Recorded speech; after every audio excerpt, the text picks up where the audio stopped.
All right, I'm here with Mr. Aaron Hinde, president of LifeAid Beverage Company, and you may know these guys as FitAid. If you're going to CrossFit gyms or you're going to Whole Foods, you got FitAid, you got GolfAid, you got all sorts of shit. FocusAid. That stuff makes my brain feel like it's on fire. So we want to talk about sales. So I know a lot of coaches, the biggest struggle that you have is with being able to ask the question, you know.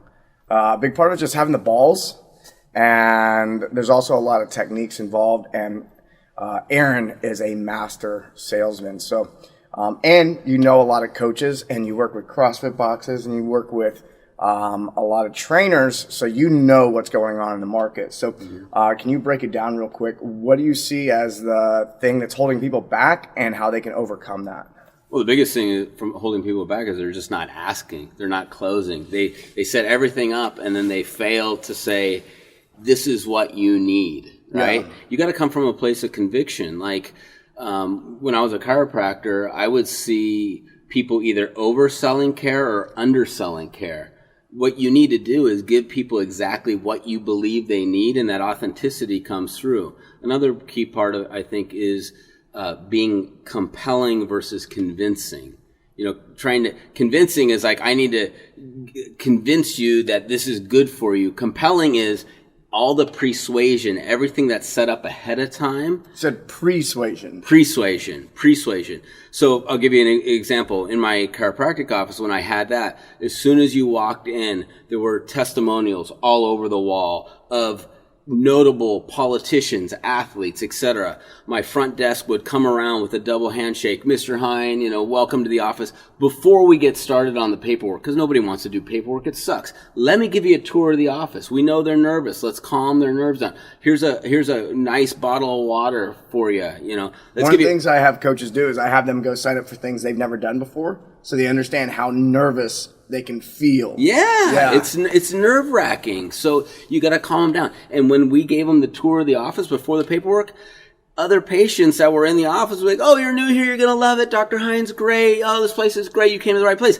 I'm not selling anybody. Like, everyone's selling for me. So it's all about setting that up. So then when I gave them what I believed they needed to get well in as quick a time as possible, there was no selling. It was just like, yeah, I'm in. Let's get it done. Yeah. What about having the balls to ask the question, the closer? I know a lot of people, they do a lot of the work leading up to the close, and then it's like, I don't know how to ask for the money. What do you see with that? Everything comes with practice. I mean, I was very introverted as a kid. I mean, just someone of authority would talk to me, I'd like to break down and start crying. So if it doesn't come naturally to you, that's okay. Get out of your comfort zone. One thing that we did, I got from Tim Ferriss, that I was doing the all day a couple of weeks ago. We were on the road, and I'm just like, I'm going to do it. What the hell? I was in New York. Every transaction I had during that day, I asked for 10% off. Just to get out of my comfort zone. So little teeny exercises that get you out of your comfort zone. And then, you know, you ask for that first sale. Okay, I was a little nervous. I screwed it up a little bit. And then after the 10th one, you're like, easy. You know? Repetition. I mean, it's putting in the reps. It's just like in the gym. You put in the reps. Exactly. This is why I think a lot of people that come from the fitness industry can master these skills so easily, because you remember what it was like when you first started training, or when you're training someone else, and you know what it takes. It's just repetition. It's not different. And that's the mistake a lot of people make, is they think it's different than training, and it's not. It's the same thing. Same thing.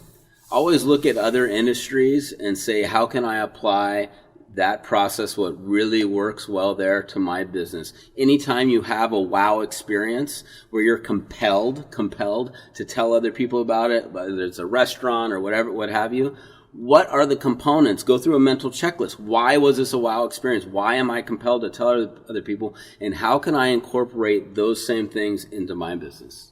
Dope. Anything else you want to leave these guys with, and girls?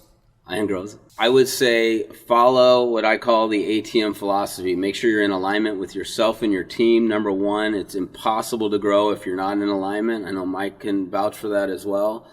Focus on trajectory over how quickly things are coming. You know, everyone focuses on velocity of things, focus on doing the right thing, setting the foundation. Over time, the velocity will come. And when you get momentum, don't take it for granted. Continue to fuel that momentum. It's typically all those little things add up. Awesome. Thanks for joining us today. All right, brother.